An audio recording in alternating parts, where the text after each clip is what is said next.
Good morning, everybody, or afternoon, evening, whenever. Tracy Brown here, your somatic nutrition therapist and tuned eating expert. So this week has been the week of, really trying to wrestle, really trying to wrestle and pin down like what are our fears around weight gain, what we think it means about us if our weight goes up, what are the costs of trying to do all that, and what's next. So this is the last, thank you everybody for watching live. This is the last day of this series. And so I kind of want to end it with this phrase, this idea of burning the bridge. The idea of burning the bridge toward trying to control our weight. Because as scary as that sounds, it'll be, if you're willing to even think about that phrase, then this is good.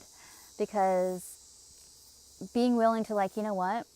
If I'm ever going to fully move forward, none of us can be this extreme. I kind of did it, but I only made that decision after about 7 years of fighting it. So don't think that I'm special. I'm not. I had to do all the wrestling too. But I did come to a point where it's like, even if it means that I weigh whatever I feel, whatever thought or look or belief or number I thought was unmanageable that I could ever be happy with, I had to make that decision. Even if I get there, if I don't have this torture of constant obsession and worry and always worrying about what other people think about me, or giving all that time in my life away, if it takes me burning the bridge to trying to control my weight, to have that level of freedom, then I think I'm ready. And I only got ready because I just was so sick and tired of it. And I'd also kind of learned the function. And that's something that we often have to do sometimes to get to the place where we're ready to burn the bridge, is what do I use this self and body hatred for? What's the function of this? Oh, I use trying to manipulate my food and weight to feel more powerful, to feel superior, to numb out, to whatever. I mean, maybe multiple functions and purposes, to be smaller so it seems like I can go back in time and feel safer. And I know that all the cultural stuff, again, you often don't hear me talk a lot about the cultural heaviness of having to deal with stigma. I talk about it a lot, but it's we kind of all know it's there. And I know for a lot of people that's really, really hard. But what I've discovered with people over time, the longer that people, do this inner work, they recognize it stinks that, we live in a judgmental culture, and people are very, can be very insensitive and shallow and cruel, to be honest. That's awful. But I don't know if I care as much about what other people think. I just feel like if I weigh less, then I'm just better. And when people tell me that, it's well,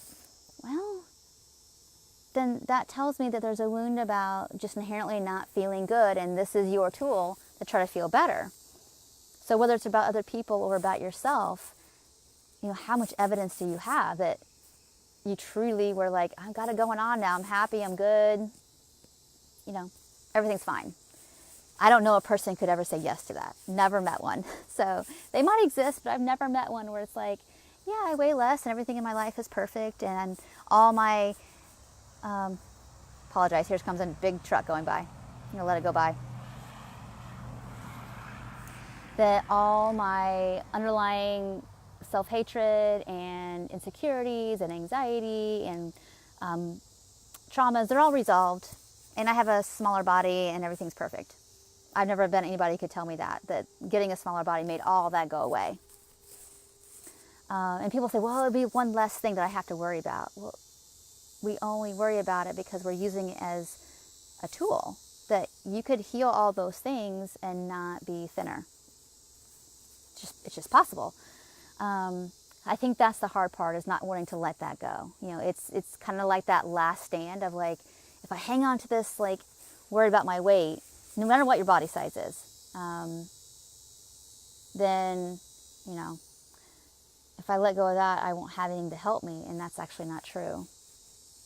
But it takes a lot of courage to be vulnerable enough to, like, trust people, to be there. Not everybody, like, counseling you, but just to know that, like, other things exist to affirm you besides your body size. So something I'll talk about that. Or that's something for y'all to think about. And the other part of this is that I understand, I don't understand what it's like to feel that, but I have empathy for if you're in a body size that just feels really uncomfortable or not as, and when I say uncomfortable, I don't mean I don't like how it looks. I mean physically, like, I don't move the same as I used to. And I know that takes time to get acclimated to, and to treat differently with a different level of maybe care or respect or whatever. So I just want to make sure people do know that, I guess you do have a choice. You always have a choice to, like, if you're in a larger body and things feel uncomfortable, and let this go by again, sorry. I forget what time garbage day time is. I usually do forget. Sorry about that. I want people to know that, maybe you're in a body size that feels not mentally or emotionally uncomfortable, but physically uncomfortable, that, what's the right word? I know there are adjustments to be made, and you can choose what to do about that. You can choose to try to lose weight to fix that, or you can, like, I wonder what my body needs to feel more comfortable. Because we have to decide, like, which, there's going to be, it's almost like people think that, it's like there's work regardless to do. There's either I provide the body that I have the best care I can, whether that means, like, clothes that fit, that are more comfortable, or different products you use to help with whatever it is, the way straps are in, or chafing, or whatever it is, like that level of, like, getting what you need. Or there's going to be a level of, like, I have to put in a lot of focus and a lot of work to try to change it. So either way, you've got stuff to do. And it's not maybe fair, or it's not easy, but that's just the decision there is to make. So, and I don't say any of that, to, like, elicit any hopelessness. The hope is that, can we orient towards what's more compassionate, what's more caring? Because deep down, that's what we all want anyway. We want to be seen for how and who we are right now, and not made to feel like there's a better version. Really what we want is to, like, okay, this is the situation I'm in, and can I be present to that? And, if I care enough about it, then people have no choice to be around me to respect that or to roll on, essentially. And so that's the place of empowerment and embodiment we want to get to. So that's what Burning the Bridge is all about. And knowing that, when you burn the bridge, you lose some things. Like, okay, people aren't going to congratulate me for being the thinnest person in the room.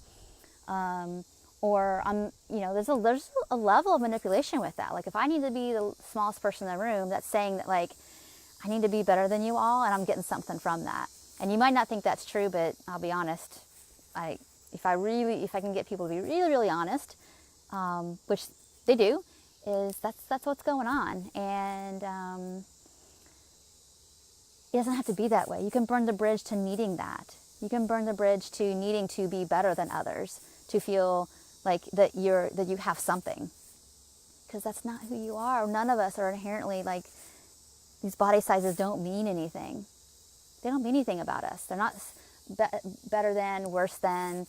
And burning the bridge to that belief system is what's going to provide you the freedom. So, hope you all have a great weekend. Please set aside time to get grounded and figure out what would feel nourishing to you, joyful, playful, restful, whatever it is. Take some time for that this weekend, and to, like, be outside, to journal, and just to honor and listen to yourself. So until next week, we'll have a different theme. If anybody has any questions, comments, something they want to talk about, then I'm all ears to hear and to deliver that. So